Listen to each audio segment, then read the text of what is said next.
Buenas noches.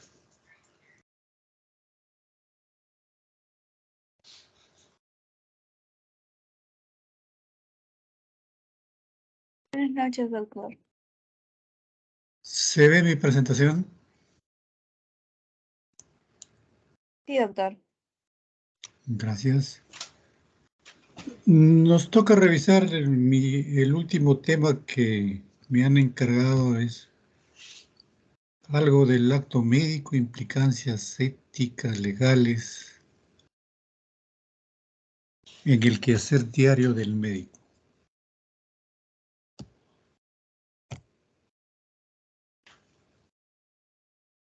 Acto médico. Es el proceso por el cual el médico diagnostica, trata y prognostica la condición de enfermedad o de salud de una persona. El acto médico es de exclusiva competencia y responsabilidad del médico. Eso lo establece el Código de Ética del Colegio Médico.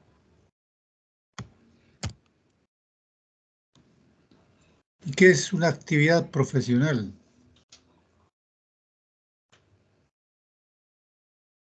Artículo modificado por la quinta disposición complementaria derogatoria y final de la Ley 27853 del 23/10/2002, cuyo texto es el siguiente. Artículo 22.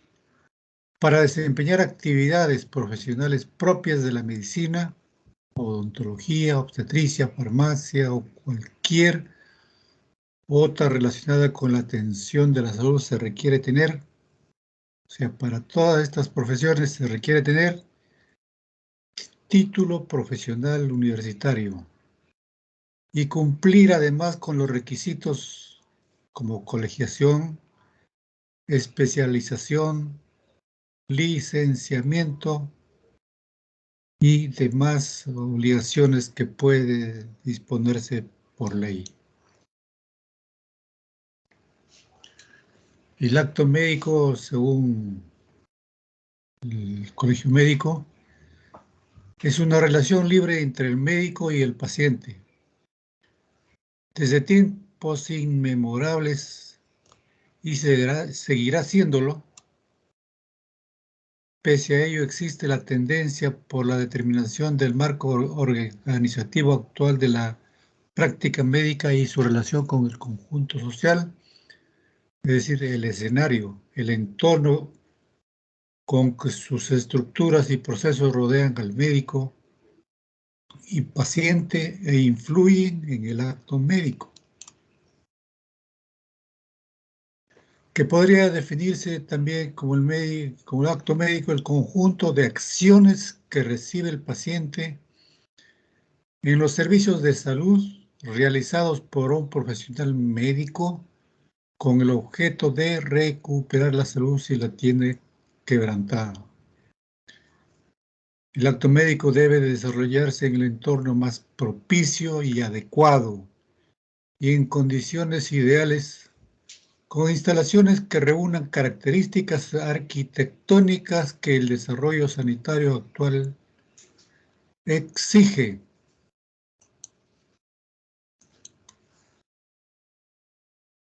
Es conocido el juramento hipocrático.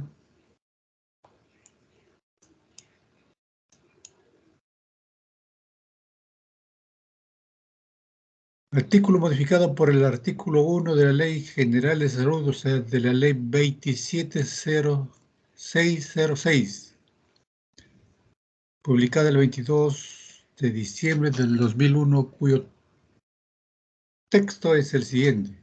Artículo 3. Toda persona tiene derecho a recibir en cualquier establecimiento de salud atención médico-quirúrgica de emergencia cuando lo necesite, estando los establecimientos de salud, sin excepción, obligados a prestar esta atención mientras subsista el estado de grave riesgo para la vida o para la salud. La misma Ley General de Salud. Artículo 4. Ninguna persona puede ser sometida a un tratamiento médico o quirúrgico sin su consentimiento previo o el de la persona llamada legalmente a darlo. Si correspondiere o estuviera impedida de hacerlo a algún individuo que no tuviese capacidad de decisión, entonces la persona que es responsable, como si era un menor de edad, serán los padres. Se exceptúa de este requisito las intervenciones de emergencia. La negativa a recibir tratamiento médico o quirúrgico exime de responsabilidad al médico tratante y al establecimiento de salud en su caso. La misma Ley General de Salud.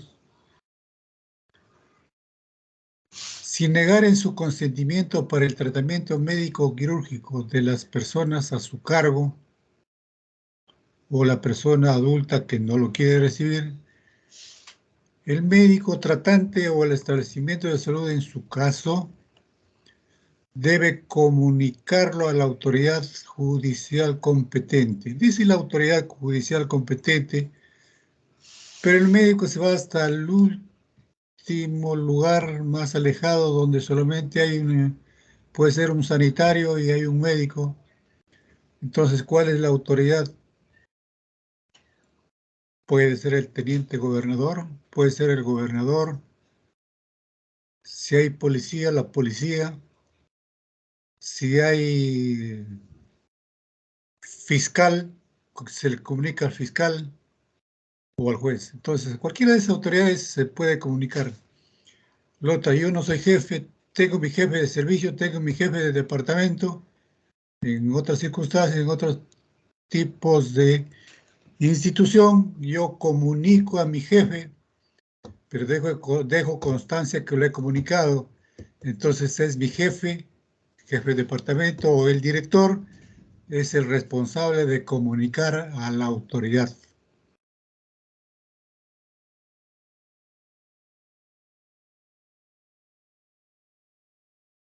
Es obligación de un paciente que requiere atención de salud ser atendida por profesionales de la salud que estén debidamente capacitados,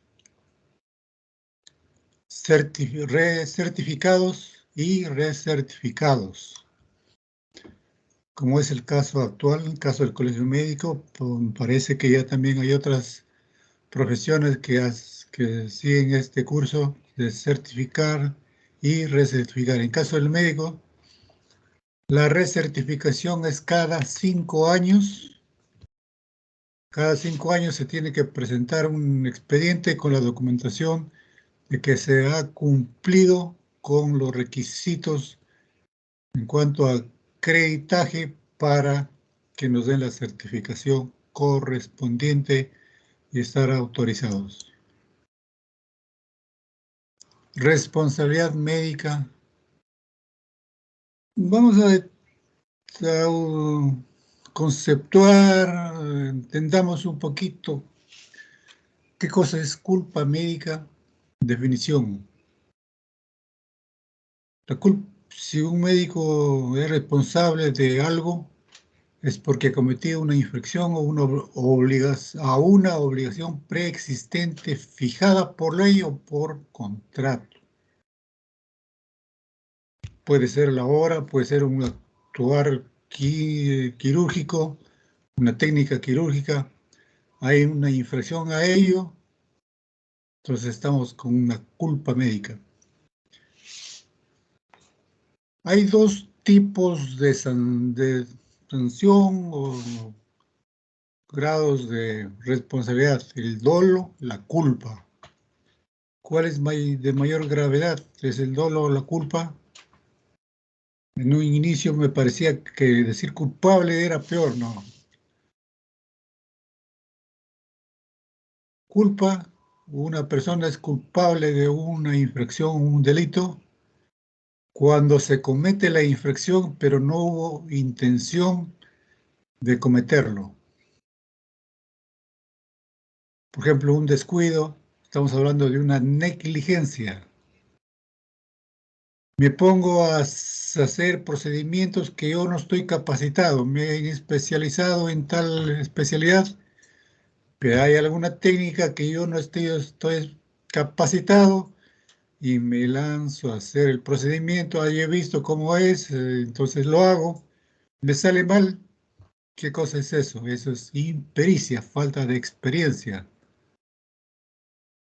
Y también puede ser falta de previsión cuando un establecimiento que, pongamos el ejemplo, yo estoy muy capacitado, puedo hacer cirugía general, puede ser colecistectomías, puede ser intervenciones abdominales, pero en mi establecimiento solamente hacen un laboratorio, su hemograma, los análisis básicos, no cuenta con un banco de sangre, no cuenta con una unidad de cuidados intensivos, pero me atrevo a realizar una intervención.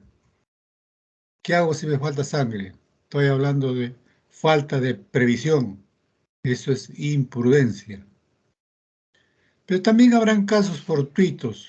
Hay un caso de un accidente, alguien se cayó de un puente, pero involuntariamente, o de una zona accidentada.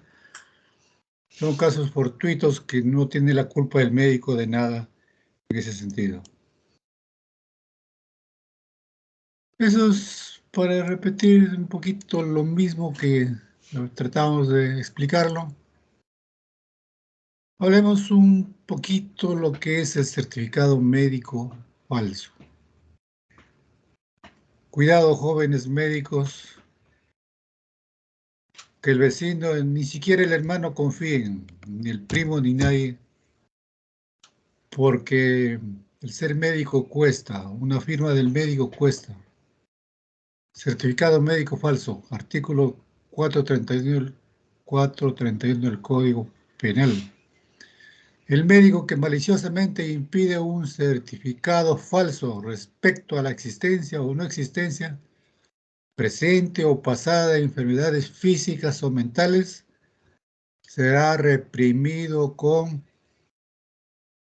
pena privativa de libertad. Un compañero más o menos de promoción nos contaba que él le había dado un certificado médico, era su familiar, su primo. Mira que necesito esto del descanso del día pasado, de la semana pasada, tal día, o 3 días, creo que le pidió descanso. Y fue llamado al Palacio de Injusticia, a la policía, al Palacio de Justicia. ¿Usted reconoce este certificado que he expedido? Lo que hizo es desaparecer el certificado, lo rompió y ahí terminó. Pero eso es para hacerles ver, hacer conciencia que el certificado médico se certifica lo que se ve, lo que se atiende.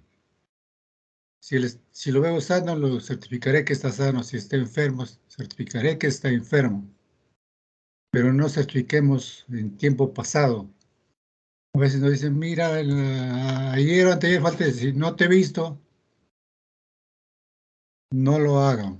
¿Qué había pasado? Ese primo del médico, que era un compañero, que había atropellado por chosica, había provocado la muerte de una persona. Quería demostrar que ese señor no estuvo por chosica, sino estuvo con descanso médico. Cuando se haya dado la falsa certificación con el objeto de que se admita, o interne a una persona en un hospital para enfermedades mentales, la pena será privativa de libertad no menor de 3 ni mayor de 6. Aunque esto lo vemos con tanta frecuencia que algunos que se enferman de gravedad y y entran a cuidados intensivos en las clínicas, y una vez que se levanta la orden de captura o de internamiento en un penal, se sanan inmediatamente de cuidados intensivos, salen inmediatamente a su casa. Pero cuidámonos de estas circunstancias como médicos. Responsabilidades. ¿Qué tipos de responsabilidad tiene el médico? Responsabilidad moral. Es la responsabilidad que tiene cuando el resultado me sale mal en una indicación que le he dado. ¿Qué médico no se va con insomnio, con preocupación, ni come? ¿Cuántos días dejará de dormir? ¿Qué faltó que no hice para que ese señor no empeore o no muera? Son los sentimientos de culpa. Responsabilidad social. Si hago algo mal y eso, pues, si he repetido o se sale a la publicidad, ¿cuál es el castigo? La mala fama.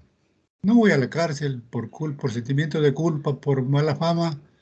No voy a la cárcel, pero la mala fama es un castigo, finalmente. Ahora, si hablamos de responsabilidad legal, los dos grandes serían responsabilidad civil, responsabilidad penal.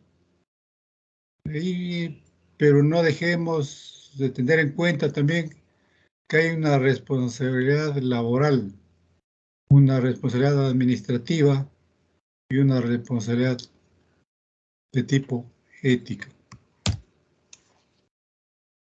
Especialidades que tienen más denuncias en orden de más a menos.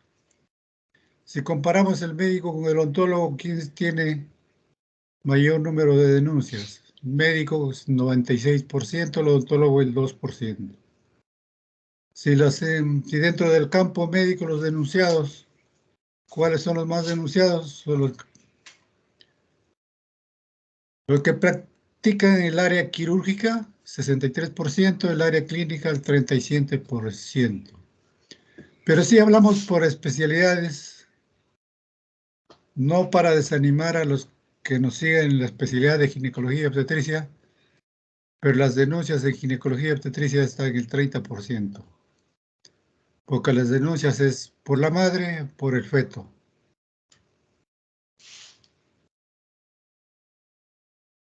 Luego siguen otras especialidades con menos frecuencia: neurocirugía, cirugía general, medicina con el 7%, traumatología 6%, emergencia, psiquiatría 5%, anestesiología 3.5%, pediatría 3.5%, cirugía plástica 3.5%, gastro también 3.5%.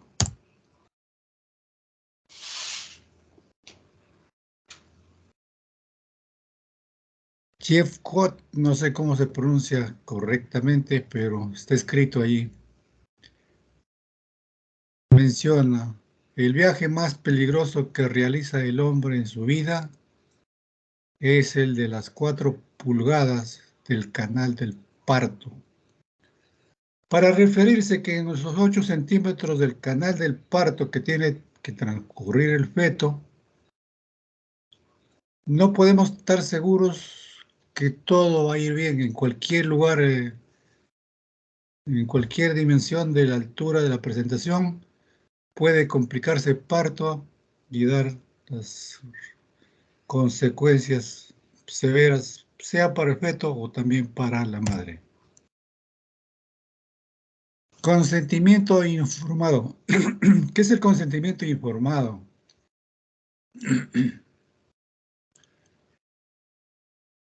El consentimiento informado es lo que el paciente o el familiar, libre y voluntariamente, sin que nadie medie como mecanismo de vicio de su voluntad, para el procedimiento o tratamiento de su salud, en especial de las siguientes situaciones.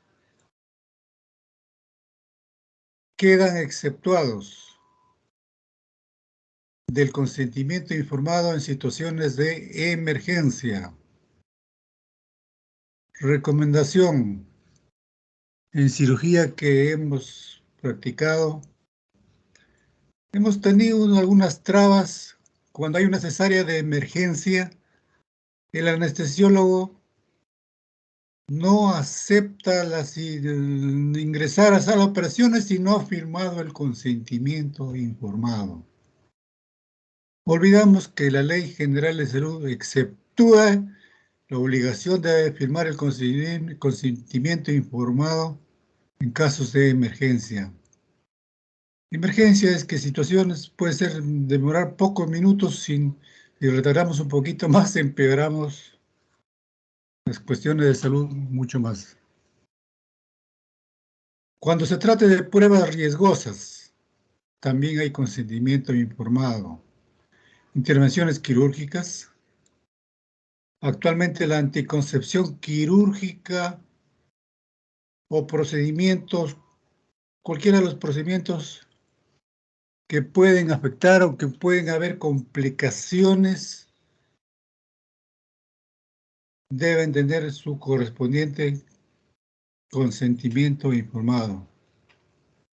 Ahora, ¿pero qué cosa es el consentimiento informado? ¿Es un papel que tiene que firmar, no es rápido? No.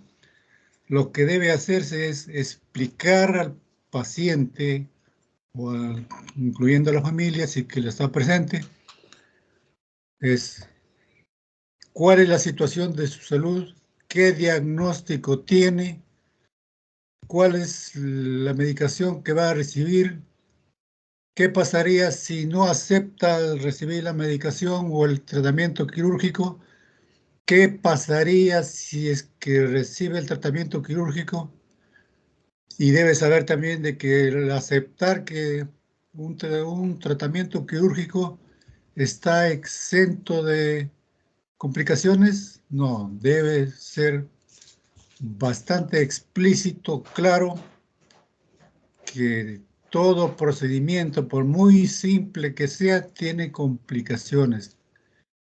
Diferentes complicaciones dependiendo del procedimiento, la frecuencia va a depender de ello. Mayormente es sangrado, infección. Pero ¿qué pasaría si la persona no supiera firmar? Se podrá imprimir la huella digital, y si es posible que haya un testigo que firme con su firma y su nombre y su DNI.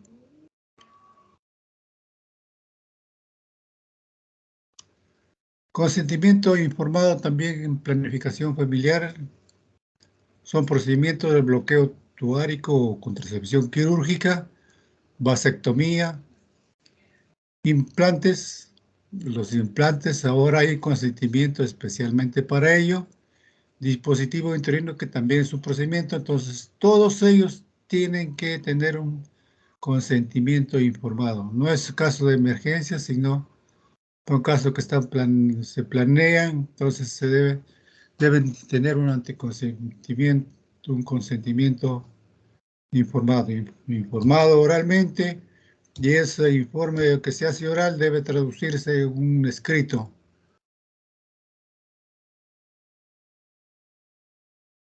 El consentimiento, autorización del paciente, de la usuaria o del usuario, sea femenino o masculino, en casos de ligadura de trompas o de vasectomía, hay una característica especial a tener en cuenta.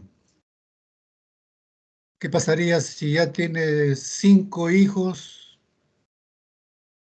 Viene para el quinto hijito y va a ser por cesárea. Y la señora, la familia dice que ya no quiere tener más hijos. ¿Me puede hacer ligadura? No se puede hacer, a menos que su solicitud lo haya presentado hace más de 72 horas. Si firmó hace 72 horas, entonces firma hoy día el consentimiento y se procede a la ligadura de trompas o a la vasectomía. Pero si no ha cumplido con ese tiempo, no nos hagamos problemas, no se hace.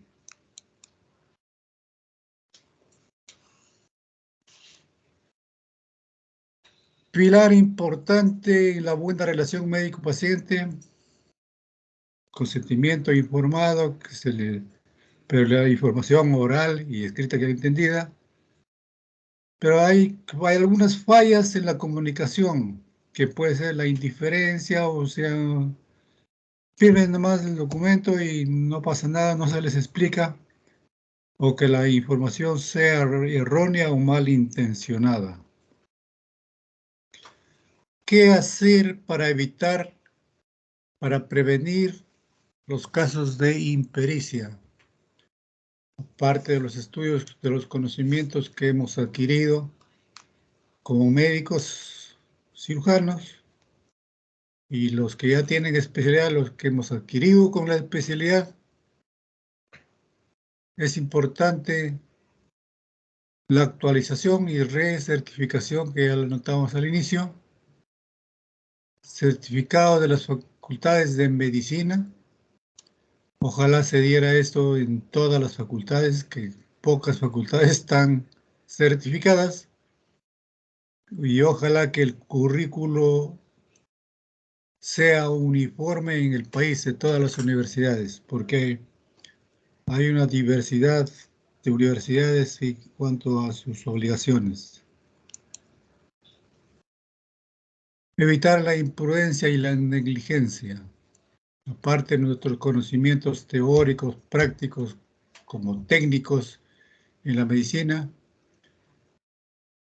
entender los derechos de los pacientes, entender los deberes del médico, hacer caso a lo que dicen las normas y procedimientos, hacer caso a las guías o basarse en las guías de atención y que estas guías pues no tengan 20 años, sino que estén actualizadas cada 2 años. La Ley General de Salud debemos tener muy bien en cuenta porque es la que rige a todas las profesiones de la salud. Tener en cuenta las declaraciones de las sociedades médicas mundiales, código de ética y deontología del colegio médico, porque si el hospital no nos castiga, es el colegio médico es el que sanciona. Tener en cuenta las normas propias de cada institución, normas de la historia clínica, normas de planificación familiar, de cáncer de cuello y de mama, o sea, oncológico, y la recertificación.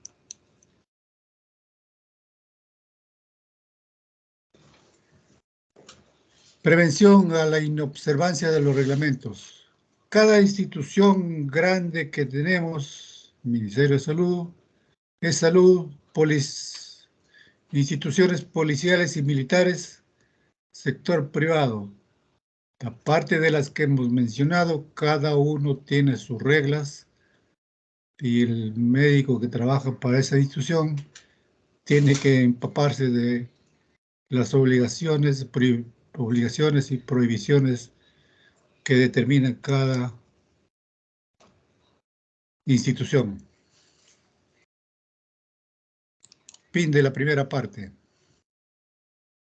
Un poquito sobre obstetricia forense. Concepto es la rama de la medicina legal que se encarga de la aplicación del conocimiento médico sobre el embarazo, el nacimiento a situaciones de implicancia legal. Campos de aplicación, el diagnóstico del embarazo, con el parto, el aborto, o sea, todo lo que es obstetricia. Diagnóstico del embarazo, lo hemos revisado, desde diagnósticos presuntivos, amenorrea, hipertrofia mamaria, dermopigmentación, signos generales, signos de probabilidad, altura uterina, peloteo abdominal, palpación de partes fetales con atrofinas coriónicas, signo de certeza, latidos fetales auscultados por el examinador, no por el que nos puede decir la madre, yo siento movimientos fetales percibidos por el examinador. Puede ser una imagen fetal que también es un signo de certeza, o una radiografía que actualmente no se usa.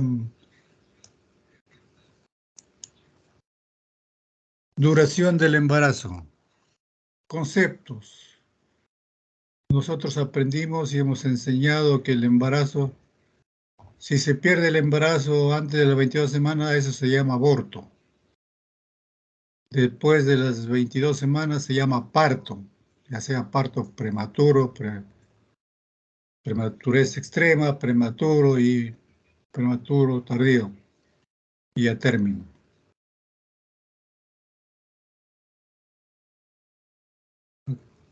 Que el embarazo 280 días.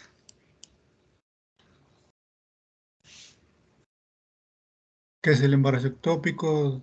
¿Qué es un embarazo tubárico, embarazo cornual, embarazo ovárico, embarazo abdominal? Sobre el parto, o sea, el parto es fisiológico, es la expulsión del feto hacia el exterior, incluyendo sus anexos como son placenta, cordón umbilical, membranas. Periodo del puerperio, señales de distensión abdominal reciente, secreción calostro, flujo procedente del cuerpo uterino, sangre roja, oscura, desgarros, erosiones, hematomas en la área genital. Sobre el aborto, desde el punto de vista médico es lo que hablamos de las 22 semanas, antes aborto, después parto. Para el abogado, la justicia, hasta los 9 meses, desde el inicio del embarazo hasta los 9 meses, o 9 o 10 meses, el tiempo que transcurra, si hay muerte fetal, ese es un aborto. Lo que se tiene que determinar si es un aborto legal o es un aborto como es el aborto terapéutico o es un aborto ilegal. Sobre el aborto, si son espontáneos, causas fetales del aborto que a veces se determina, por ejemplo, malformaciones fetales, pero hay causas que no son fáciles de determinarlas. Pueden ser causas maternas, puede ser un aborto accidental, aborto provocado dolosamente, el aborto terapéutico, que en nuestra legislación es el único que se permite practicarlo por el médico. El aborto terapéutico es el que, bajo el concepto de que si implica riesgo de perder un órgano o de morir de la madre, puedes solicitar la interrupción del embarazo y el médico procede a la realización de la interrupción previamente con, con la discusión o planificación y un acta firmada por 3 médicos. En caso de que haya una cardiopatía, lógicamente uno de los médicos será un cardiólogo. Un caso de problema pulmonar, habrá un neumólogo. En caso de que hubiera un problema nefrológico, habrá un nefrólogo. Y así más o menos es lo que se tiene que ver. Hacer el examen de la madre, prueba de sangre, orina, pruebas de algunos cuerpos extraños, el examen del feto, necropsia. ¿Qué método se utilizó como inductor del aborto, que pueden ser ejercicios intensos, coitos violentos, irrigación con líquidos calientes. En cuanto a esto, cuando teníamos recién, hacíamos la residencia, los primeros años como especialista, hemos visto bastantes cosas y complicaciones, como encontrar sondas vesicales de Foley pasadas por su canal con un alambre para... La idea es de perforar el útero, pero a veces no perforaban el útero, sino también la vejiga o perforaban el recto. En otra vez introducían por el útero y la sonda aparecía en el abdomen. Otro caso, cuando íbamos a la laparotomía, encontramos querosene, lejía y todo aquello que se le puede ocurrir a la mujer con el fin de evitar que continúe el embarazo. Hoy esos casos ya no se ve se ve muy escasamente, pero todavía hay.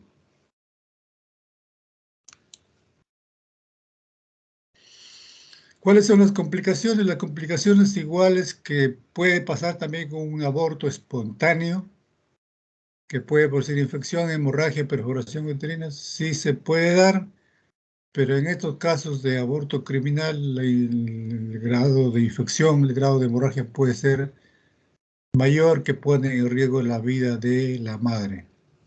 Llegar hasta un shock vagal y muerte, quemaduras, embolia gaseosa, que no se obligan, quieren que se determine si hubo embarazo, si hubo aborto, origen del aborto, tiempo de gestación, medios empleados. El ginecólogo, el médico cirujano general no es especialista en medicina legal. Lo que tiene que atender, si viene alguien que viene para atención médica y que se sospecha que ha habido una intención de aborto, ¿se atiende o no se atiende? Sí se atiende, pero se atiende en el ámbito de que tenemos que salvar una emergencia. Está sangrando, tenemos que proceder lo que sea conveniente para cohibir el sangrado. Si hay infección, darle un tratamiento adecuado, pero no más podemos ir a intervenir porque el resto lo va a hacer el médico legista. Pero no se puede negar la atención de un paciente en cualquiera de las circunstancias.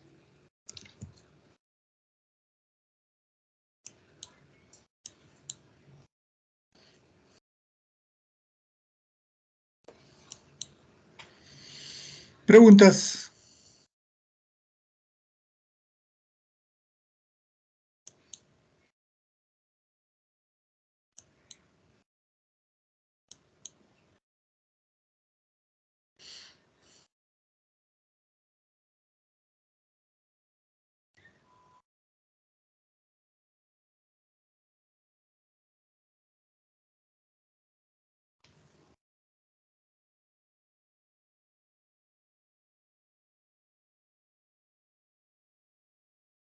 No hay preguntas, entonces yo pregunto.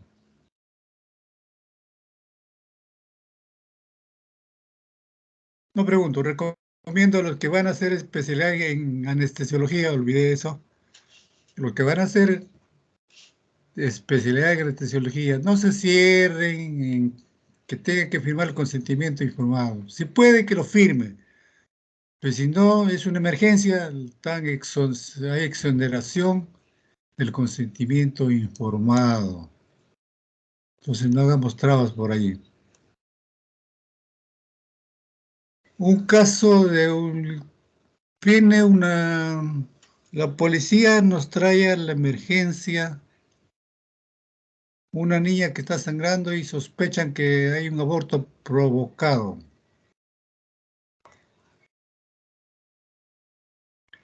¿Qué dice Toledo? ¿Lo atiende o no lo atiende?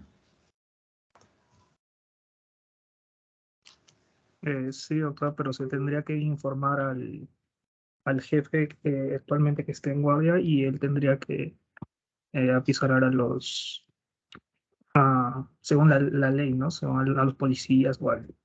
Entendió bien, correcto. Pero usted es el jefe. Y así yo soy el jefe, sí, yo iría e informaría a las autoridades de que hay un caso sospechoso, ¿no? Y que se haga la investigación. Eso es correcto. A la autoridad que sea del alcance, puede ser, como le decía, juez de paz, de la policía.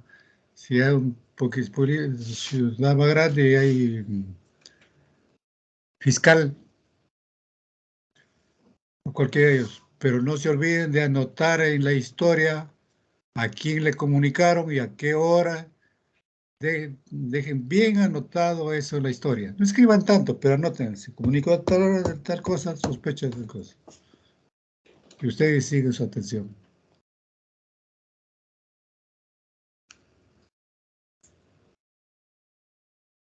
¿Alguna pregunta, algún comentario?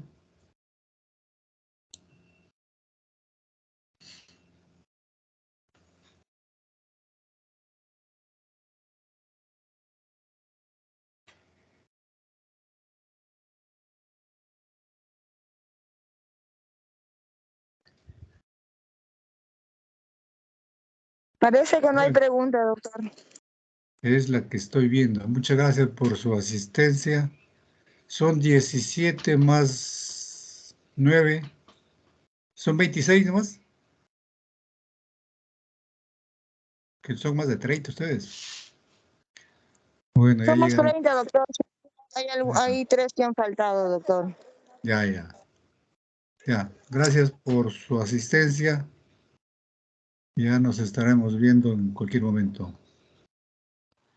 Muchas gracias, doctor. Hasta mañana con todos. Gracias, Nos doctor. vemos. Muchas gracias, doctor. Hasta Muchas mañana. gracias. Gracias, doctor. Hasta luego. Gracias, doctor. Gracias, doctor. Hasta luego. Gracias, doctor. Hasta luego. Hasta luego. Hasta luego.